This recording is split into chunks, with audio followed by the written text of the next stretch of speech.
buenas noches tengan todos ustedes. A ver si no tengo dificultad aquí con la luz, porque con esta vista no está de presumir, pero bueno, sí está aquí. Bueno, la obra Óyeme con los ojos, integrada por 2 volúmenes, como ya lo dijo Norma, viene a ser una antología con obras sobre 21 mujeres mexicanas, cuya coordinación pertenece a Patricia Rosas Lopategui, con prólogo muy conceptuoso de Elmer Mendoza, escritor sinaloense aquí presente, una edición realizada por la Universidad Autónoma de Nuevo León, con fecha del 2010. Antes de entrar en materia, quiero señalar la importancia de esta antología como documento historiográfico muy completo, con sus varias secciones, entre ellas el de reconocimientos, semblanza, selección de textos, conferencias, entrevistas, ensayos y bibliografía selecta. Este acomodo va armando el escenario en que 20 escritoras mexicanas se expondrán a corazón abierto ante los ojos del mundo entero. Esta labor, por supuesto, no se da por sí sola. Es resultado de un trabajo arduo, intenso y extenso de investigación minuciosa y selección difícil de Patricia Rosas Lopategui, catedrática de la Universidad de Nuevo León en Albuquerque, y es catedrática e investigadora, perdón. Este volumen 1 está integrado por las siguientes escritoras mexicanas: Sor Juana Inés de la Cruz, Nahui Olin, Antonieta Rivas Mercado, Nelly Campobello, Guadalupe Dueñas, Elena Garro, Guadalupe Amor, Rosario Castellanos, María Luisa Mendoza, Amparo Dávila e Inés Arredondo. Patricia Rosas Lopategui estampa los calificativos de revolucionarias, contestatarias, rebeldes, transgresoras a las escritoras antologadas aquí, tomando como un punto de partida su contexto histórico y su circunstancia personal. Mas no solo se refiere a posturas sociales o políticas asumidas, sino a la innovación del lenguaje, a la temática abordada en su creación literaria, elementos que también significaban enfrentarse al ojo analítico de la cerrada crítica masculina. Tal sería el caso, este último, de María Luisa La China Mendoza, Guadalupe Dueñas, de Amparo Dávila o Inés Arredondo, cuya obra, considero, por cierto, se tendría que redimensionar hacia la periferia del país. Hay desconocimiento de estas escritoras, al menos en estas latitudes.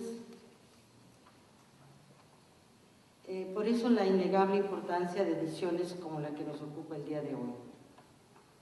La tragedia, de igual manera, está presente en la vida y obra de estas mujeres pioneras en la literatura mexicana.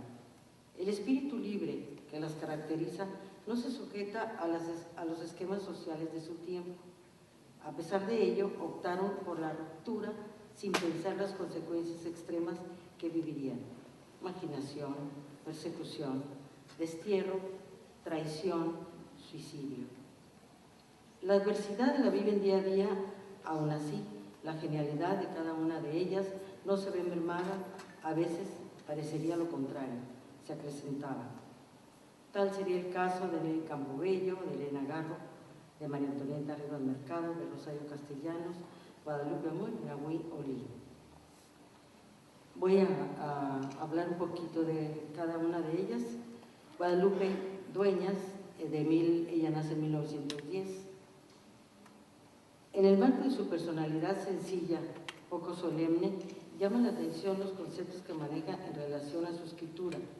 No presume de su cultura, sino que se inclina hacia el sentido de la magia, de un autodidactismo puro, y menciona, y abro comillas, ¿cuántas veces un ser primitivo consigue comunicarnos sensaciones estremecedoras mientras el culto nos deja helados? Cierro las comillas. Guadalupe Dueñas, con la brevedad de expresión concisa y directa, logra la poesía en sus imágenes, una suerte de, diría yo, lenguaje minimalista. Nahui Olin, de 1893, y Pita Amor, de 1918. ¿Qué tienen en común? La pasión obsesiva por ellas mismas, narcisistas apostadas en vivir en su hedonismo puro. Por un lado, Nahui se autodefine como soy una llama devorada por mí misma. Y Rosa Lopategui complementa su apreciación sobre Nahui. La vida para ella no se explica sin la pasión de rebasar los límites establecidos. Cierro las comillas. Y por otro lado, Pita Amor, irreverente, llamada la 11ª musa, se confiesa vanidosa y soberbia, llena de demonios. Ambas abordan la poesía como medio de expresión. Tachadas de locas por una sociedad que utiliza un término global y comodino para salir del paso y así automáticamente les brinda la marginación. Aquí sería oportuno mencionar, y quizá pensando en estas dos figuras, en un pensamiento de Amparo Dávila al respecto. Ella dice: entre la cordura y la locura existe un hilo tan fino que en un momento dado se rompe y una persona cuerda pasa a la insanía total, así como algo que se corta. Antonieta Rivas Mercado, de 1900. Mujer politizada, mecenas de la cultura, con una fuerte conciencia del papel que jugaba su género en esa época. Somete a un minucioso análisis, en 1928, a la figura femenina de su tiempo. Critica a la mujer sin personalidad propia, utilizando trajes a la medida, dictado por la moda social importada, entiéndase, catolicismo, preocupada por la educación de la mujer. Ahí donde tratan de que la pasividad de la mujer se convierta en virtud, y predice cuando manifiesta: el cultivo de la mujer será el exorcismo que la limpie de su bondad pasiva, entrecomillado. El trágico fin de esta mujer todos lo sabemos. A los 31 años detiene su vida trágicamente. No más sufrimiento, no más traiciones. Nelly Campobello, también de 1900. Ninguna de las escritoras mencionadas en este volumen vivieron la Revolución Mexicana como Nelly Campobello.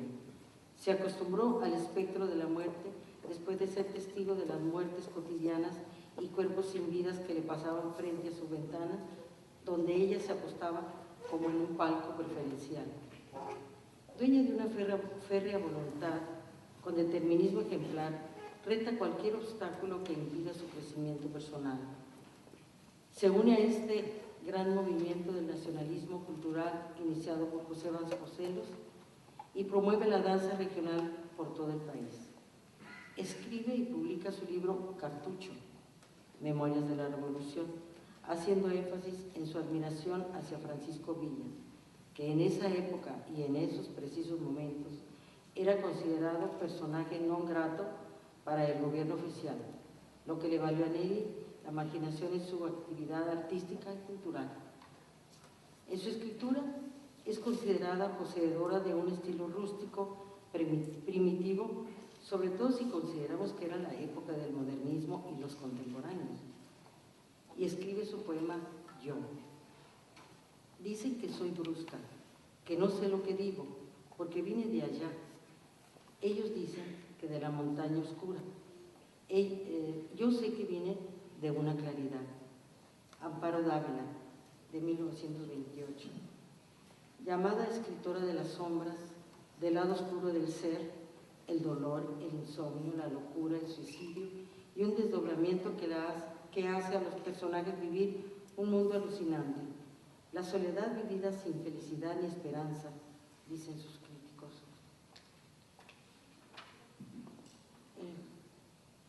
Sus cuentos se generan de una vivencia a manera de punto de partida, una suerte de detonador para el cuento. Luego surge la imaginación misma que trabaja intensamente con destreza y gran fantasía. Aseguran sus críticos que la escritura cuentística de Amparo Dávila está llena de vericuetos metafísicos, de metáforas e imágenes originales con atmósferas tomadas de su infancia y su lugar natal, Pino, Zacatecas.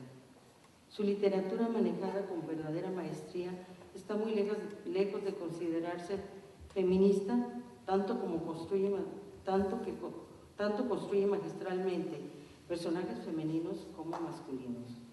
Existe un acontecimiento privilegiado en la vida de Amparo Dávila: la cercanía amistosa con Julio Cortázar, la comunicación epistolar que sostuvo con él durante años y quien sancionó su creación cuando le dijo: creo que desde mi punto de vista usted escribe admirablemente bien. París, 1962. Inés Arredondo. Juan García Ponce logra definir a Inés Arredondo como una espléndida escritora a través de una larga reseña sobre su libro de cuentos, La Señal, y manifiesta respecto a Inés: recorre el mismo camino en distintas direcciones, desde la culpa hasta la redención por la renuncia, desde la destrucción hasta el sacrificio, y por medio de una prosa cerrada, casi dura y seca, de tan estricta e interiormente intensa, su arte nos muestra la condición trágica del hombre en un escenario eterno, inmutable y maravillosamente vivo, con la vida de lo que está ahí para siempre, porque la artista ha sabido recuperar su esencia. María Luisa La China Mendoza, un verdadero personaje. Ojalá ya algunos la hayan leído. Para mí fue sensacional. Ilustrativas resultan las entrevistas de Elena Poniatowska y René Avilés Favila sobre una figura por demás original, tanto en su persona como en su escritura: María Luisa La China Mendoza. Se dice de ella: para la China, la vida meramente vivida no tiene sentido si no se traduce en lenguaje y ella ha escogido su propio idioma. Su columna periodística, La Ópolo Redondo, foro de expresión libre, humorístico, de pensamiento crítico, la hace un artífice de la lengua española. Como hechicera de la palabra, la transforma, invierte y revierte, pero al final, dice la China, se debe hacer un buen periodismo, agarrador, limpio, culto, bien escrito y clarito, valientote. El neologismo es un juego para ella. Así nos encontramos con vocablos como cursilérrimos, poemones, parrafadas inmensas, pencachos, a mí el qué dirán de la cuchiplancha, etc. Bien simpática. En la entrevista con Elena Poniatowska, ambas se vuelven una. Se entremezclan, coinciden y aman la palabra per se, así como a su pueblo, para luego la China concluir: amo las palabras porque son lo único que tengo. En última instancia, soy por nacencia el verbo mismo, el wiri-wiri, el chisme, el va y viene. Se confiesa tímida, pero a la vez su querencia a México, el amor al periodismo, dice, me impulsan y me aviento, y me dice el mismo periodismo: ándele, no sea ranchera. Elena Garro, de 1916. Según leemos en Lo que es su semblanza, voces calificadas de su tiempo la compararon en cuanto a su obra a Sor Juana Inés de la Cruz. La inteligencia, cultura y el nivel de su obra literaria seguramente le ha dado a Elena Garro este merecimiento. En entrevista realizada por Rosa Lopategui, Elena menciona, y abro comillas, lo que me interesa es tratar el tema del tiempo como consecuencia del encuentro de ambas culturas, la española y la indígena, este último considerado tiempo finito. Autora de una de las más interesantes y reconocidas novelas mexicanas, precursora del realismo mágico, Los recuerdos del porvenir, es considerada ya un clásico de nuestra literatura. Es necesario rescatar la obra completa a manera de rendirle ya no un homenaje, sino un acto de justicia a esta valiente escritora. Una vida muy accidentada por mostrar públicamente la autenticidad de sus convicciones y por lo cual fue injustamente perseguida y finalmente desterrada del país. Habría que reconocer aquí la gran labor de Patricia Rosa Lopategui respecto de su interés humanitario por Elena Garro en sus últimos días de vida. Ahí estuvo Patricia siempre a su lado en una deplorable situación que vivía. Ya seguramente ella les comentará algo. Rosario Castellanos, de 1925. Desde sus primeros años, Rosario Castellanos tiene predestinado el sufrimiento, más paralelamente el éxito intelectual. De aquí seguramente nació su ensayo de mujer que sabe latín. Luego nos enteramos que buena parte de su obra es de corte autobiográfico. Guiada por dos premisas en su vida, dice la autora de esta antología, su condición de mujer y las desigualdades sociales. Desde niña viene su apego a los indígenas,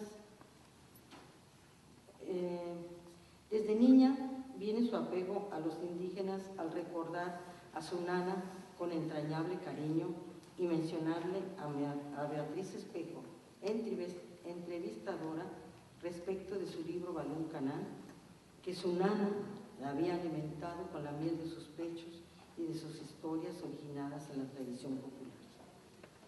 Rosario Castellanos, después de escribir su trilogía indigenista, hace profunda conciencia de la condición del indígena, de lo cual se deriva un implacable sentimiento de culpa que lo trae vivo en su ser y que de algún modo desea redimir. Ingresa a trabajar en el Instituto Nacional Indigenista, se traslada a Comitán, Chiapas, y con el fin de evitar las tentaciones de regresarse al Distrito Federal, se corta el pelo a rape y así permanece durante un año haciendo labor social entre los indígenas y campesinos. Este es uno de los tantos de sus actos de convicción y determinismo.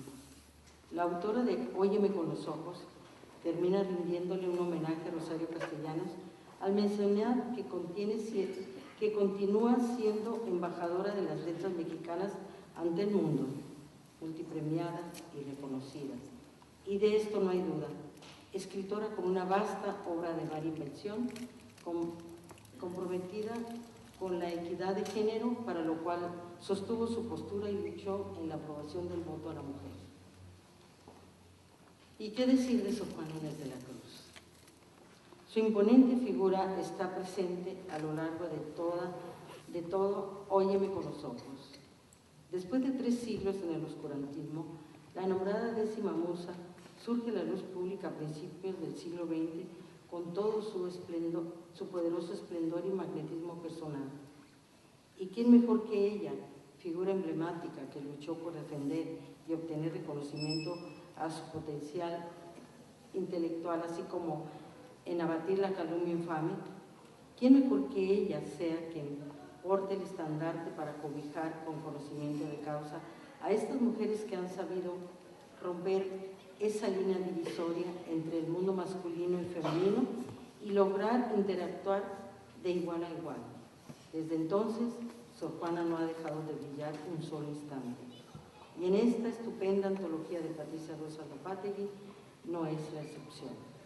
Desde sus inicios y a lo largo de estas páginas, a manera de homenaje a la monja Jerónima, la recurrencia de Sor Juana en el universo creativo de las escritoras referidas aquí se vuelve una especie de hilo conductor de musa perenne en constante motivación a la intelectualidad femenina mexicana. Pues enhorabuena, Patricia, es una estupenda, me encantó y bueno, ojalá y que adquieren este libro que es muy enriquecedor y ilustrativo, de verdad, se los digo. Felicidades.